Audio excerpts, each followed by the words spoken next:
Allahu Akbar, Allahu Akbar, la ilaha illallah, Allahu Akbar, Allahu Akbar, walillahil hamd. Ma'asyiral muslimin dan muslimat, sidang Idul Adha yang dimuliakan Allah. Hendaknya kita senantiasa meningkatkan kualitas keimanan dan ketakwaan kita kepadanya dengan memperbanyak amal soleh kita kepada Allah Subhanahu wa Ta'ala di hari-hari ini. Kemudian jangan sekali-kali kita mengotori hari raya kita ini dengan perbuatan-perbuatan sia-sia, perbuatan buruk, apalagi perbuatan maksiat. Allahu Akbar, Allahu Akbar, la ilaha illallah, Allahu Akbar, Allahu Akbar, walillahil hamd. Ma'asyiral muslimin dan muslimat, sidang Idul Adha yang dimuliakan Allah. Kita hidup di dunia ini diperintahkan oleh Allah Subhanahu wa Ta'ala untuk banyak beramal ibadah, karena sesungguhnya itulah perbekalan kita nanti menuju kehidupan kita yang kedua, yaitu kehidupan yang kekal di akhirat. Kita masuk surga bukan karena banyaknya ilmu dunia yang kita kuasai, bukan pula karena tingginya pangkat dan jabatan yang kita sandang, dan tidak pula semata-mata karena banyaknya apa yang kita miliki. Akan tetapi kita bisa masuk surga karena amal soleh yang kita kerjakan saat kita masih hidup di dunia ini. Allah Subhanahu wa Ta'ala berfirman dalam Quran surat An-Nahl ayat 32, udkhulul jannata bima kuntum ta'malun, masuklah kalian ke dalam surga disebabkan amalan-amalan yang kalian kerjakan. Sesungguhnya amal soleh adalah merupakan perbekalan terbaik yang kita bawa menuju kematian kita nanti. Karena seseorang di alam kubur, keselamatannya itu ditentukan oleh amal solehnya. Amal berupa keimanan dan ketakwaan, amal berupa perbuatan anggota badan ataupun lisannya yang dicintai dan diridhai oleh Allah Subhanahu wa Ta'ala. Dan yang terpenting amalan hatinya, yaitu keikhlasannya mengharap ridha Allah Subhanahu wa Ta'ala pada setiap ibadah-ibadah yang dia kerjakan. Kaum muslimin dan muslimat, sidang jamaah Idul Adha yang dimuliakan Allah Tabaraka wa Ta'ala. Namun ada satu hal yang perlu kita ketahui, bahwa ada sesuatu yang lebih besar yang hendaknya kita perhatikan setelah kita diberikan oleh Allah Subhanahu wa Ta'ala kemampuan dan kekuatan untuk beramal soleh ini. Ada tugas lain yang lebih penting daripada itu, yaitu bagaimana kita bisa menjaga amal soleh tersebut supaya tidak rusak, supaya tidak dibatalkan oleh Allah Subhanahu wa Ta'ala sehingga akhirnya menjadi sia-sia. Berapa banyak orang-orang yang beramal akan tetapi ia tidak berusaha menjaga amalnya dari hal-hal yang dapat membatalkannya atau merusaknya. Akibatnya Allah Subhanahu wa Ta'ala membatalkan amalan tersebut. Maka saudara-saudari kaum muslimin dan muslimat sidang jamaah Idul Adha yang dimuliakan Allah, seorang mukmin dia selalu merasa khawatir kalau saja amal kebaikannya itu rusak, kalau saja amal kebaikannya itu dibatalkan dan dihapuskan oleh Allah Subhanahu wa Ta'ala. Seorang mukmin dia senantiasa khawatir kalau ternyata amal solehnya di akhirat tidak dapat membuat dia masuk surga dan tidak pula bermanfaat bagi dirinya pada saat itu. Sedangkan masuk surga adalah cita-cita terbesar, cita-cita tertinggi setiap mukmin, setiap kita. Banyak hal-hal yang menyebabkan amal seorang hamba rusak atau batal, atau dibatalkan oleh Allah Subhanahu wa Ta'ala. Di antaranya adalah merasa riya dalam berbuat amal, merasa ingin dilihat atau ingin diperhatikan oleh manusia, ingin dipuji oleh manusia. Termasuk juga sum'ah, ingin didengarkan dari pujian-pujian manusia, dan juga termasuk ujub, yaitu merasa bangga dengan banyaknya amal saleh yang telah ia perbuat.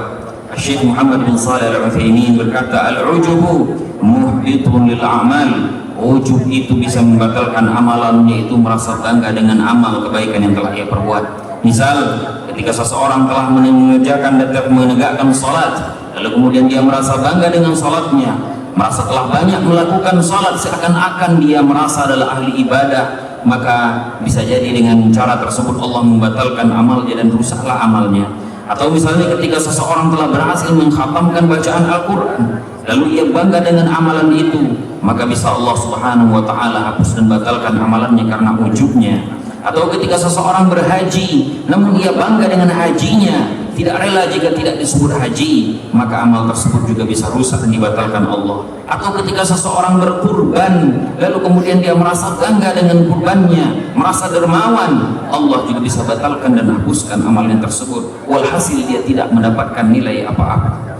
Ketika seseorang telah melakukan berbagai macam amal soleh, tetapi kemudian amal soleh itu malah menimbulkan kesombongan dan kebanggaan pada dirinya, maka ia telah berbuat ujub, dan itu termasuk syirkul asghar, syirik kecil yang bisa menghapus amalan-amalan yang telah ia kerjakan. Allahu akbar, Allahu akbar, la ilaha illallah, wallahu akbar, Allahu akbar walillahil hamd. Kaum muslimin dan muslimat sidang jamaah Idul Adha yang dimuliakan Allah Subhanahu wa taala, Rasulullah sallallahu alaihi wasallam menyebutkan 3 perkara yang dapat membinasakan, di antaranya i'jabul mar'i bi nafsihi, seseorang yang merasa bangga atau ujub dengan dirinya. Maka hendaklah kita berusaha untuk menghindari sifat ini pada diri kita, agar pahala amal ibadah kita yang telah kita kerjakan tidak hilang dan mendapatkan pahala dari sisi Allah Subhanahu wa taala. Dalam hal ini kita wajib ikhlas karena Allah dengan segala amalan kebaikan yang kita kerjakan.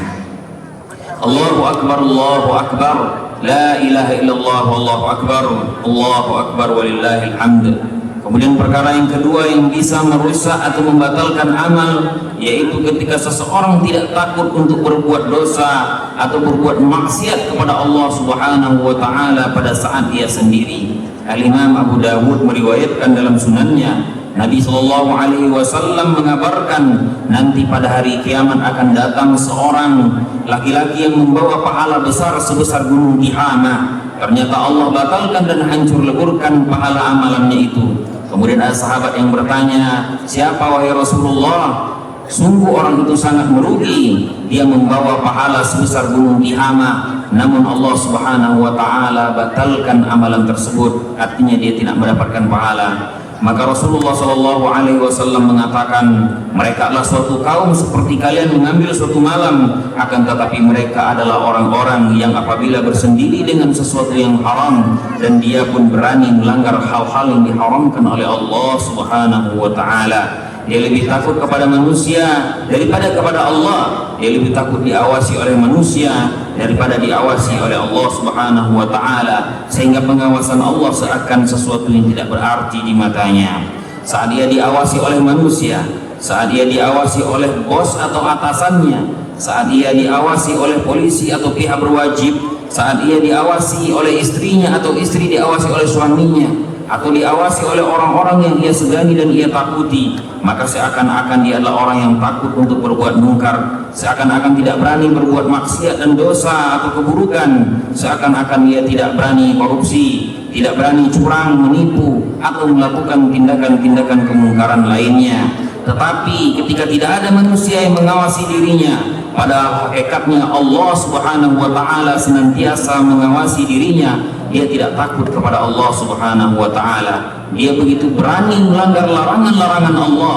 Allah Subhanahu wa taala berfirman dalam Quran surat An-Nisa ayat 108, yastakhfuna minan nas wa la yastakhfuna minallahi wa huwa ma'ahum idh yubayyituna ma la yarda minal qaul wa kana Allahu bima ya'maluna muhita. Yang artinya mereka bersembunyi dari manusia, tetapi hakikatnya tidak bisa bersembunyi dari Allah. Padahal Allah bersama mereka ketika pada suatu malam mereka menetapkan keputusan rahasia yang Allah tidak ridai, dan Allah maha meliputi ilmunya terhadap apa yang mereka kerjakan.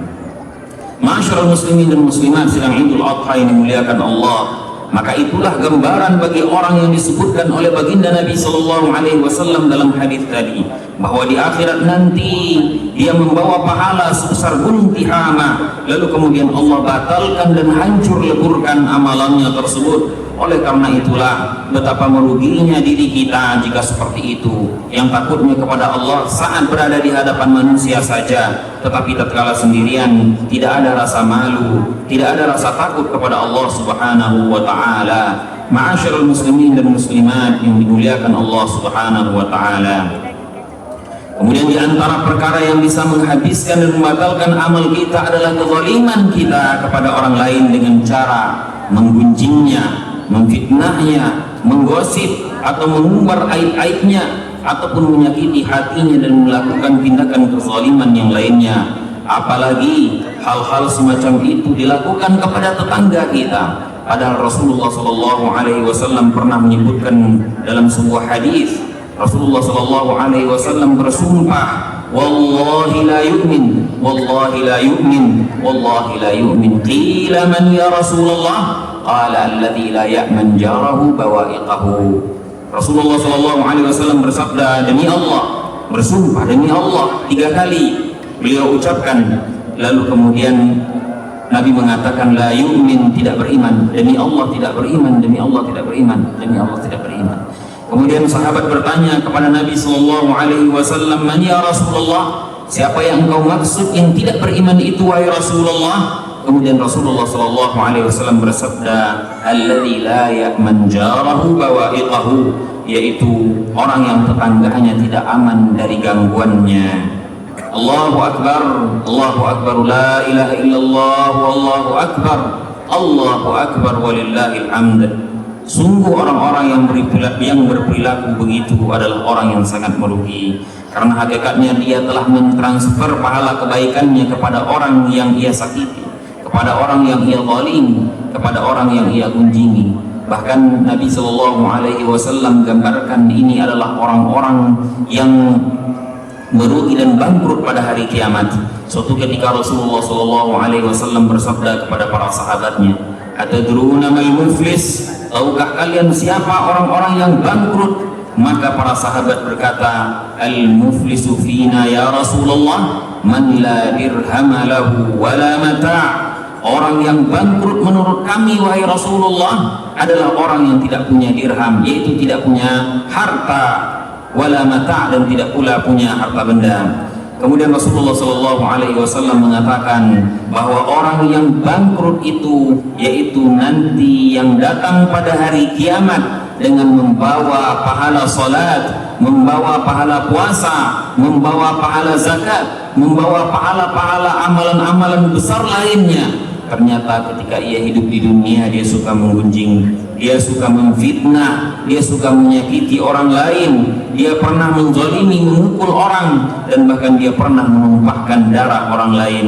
Kemudian Nabi SAW mengatakan, fayu'ta hadza min hasanatihi wa hadza min hasanatihi, maka ia pun akan bagi-bagikan pahala-pahalanya tersebut kepada orang-orang yang pernah ia zalimi pada di kehidupan dunia.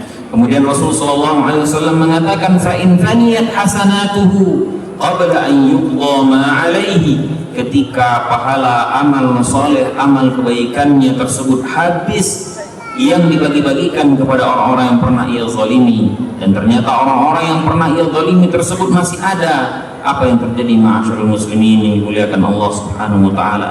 Rasulullah SAW mengatakan, ukhidha min khatayahu faturihat alaihi thumma turiha finnar, diambillah dosa-dosa orang yang dizalimi itu, lalu kemudian ditimpakan pada dirinya, kemudian dia akan dicampakkan ke dalam api neraka. Na'udzubillah.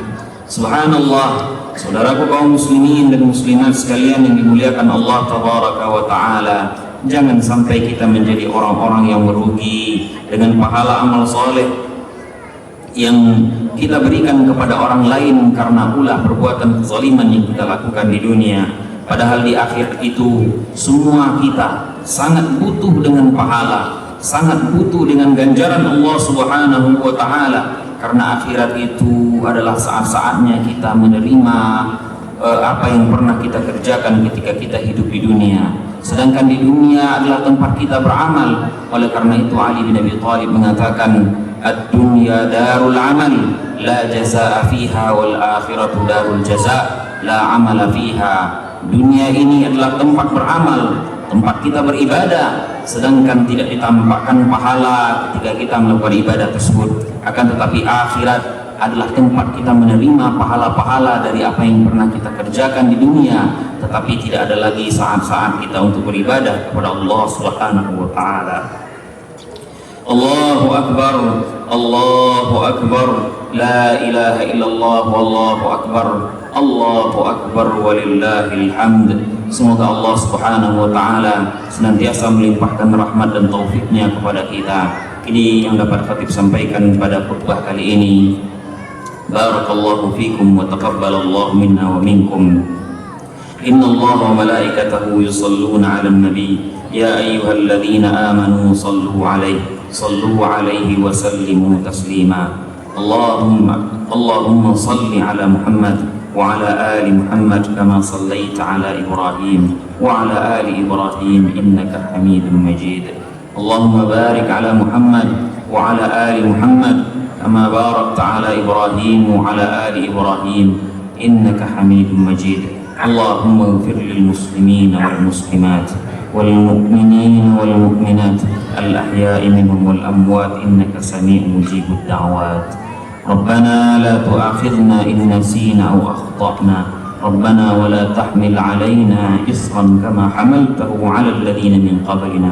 ربنا ولا تحملنا ما لا طاقة لنا به واعف عنا واغفر لنا وارحمنا أنت مولانا فانصرنا على القوم الكافرين. اللهم إنا نسألك فعل الخيرات. Ya Allah, sesungguhnya kami memohon kepadamu perbuatan-perbuatan yang baik, wa tarkal munkarat, dan agar kami bisa meninggalkan perbuatan-perbuatan yang munkar, wa hubbal masakin, dan cinta kepada orang-orang miskin, wa an taghfira lana wa tarhamna, dan agar engkau mengampuni dosa-dosa kami dan menyayangi kami. Wa idza aradta fitnata qaumin fatawaffana ghaira maftun, dan jika engkau menghendaki keburukan, fitnah bagi suatu kaum, maka wafatkanlah kami sedangkan kami tidak tertimpa dengan fitnah dan keburukan tersebut. Allahumma inna nas'aluka hubbak. Ya Allah, sesungguhnya kami memohon kepadamu cinta kepadamu, wa hubba man yuhibbuk, dan cinta kepada siapapun yang mencintaimu, wa hubba amalin yuqarribuna ila hubbik, dan cinta kepada amal-amal yang dapat mendekatkan kami kepada engkau. Allahumma aslih lana wulata umurina. Ya Allah, perbaikilah urusan pemerintahan kami di negeri kami ini. Wala tusallit alaina bidunubina, dan janganlah engkau jadikan berkuasa atas kami orang-orang karena dosa-dosa kami. Bidunubina man la yakhafuka wa la yarhamuna, yaitu orang-orang yang tidak takut kepadamu dan tidak pula menyayangi kami. Rabbana zalamna anfusana. Ya Allah, sesungguhnya kami berbuat zalim. Kami telah banyak berbuat zalim terhadap diri-diri kami. Wa illam taghfir lana, dan jika engkau tidak mengampuni kami, lanakunanna minal khasirin, maka sungguh kami adalah orang-orang yang merugi. Rabbana atina fid dunya hasanah wa fil akhirati hasanah wa qina adzabannar. Wa sallallahu wa sallama wa baraka wa an'ama ala nabiyyina Muhammadin walhamdulillahi rabbil alamin. Wassalamu alaikum warahmatullahi wabarakatuh.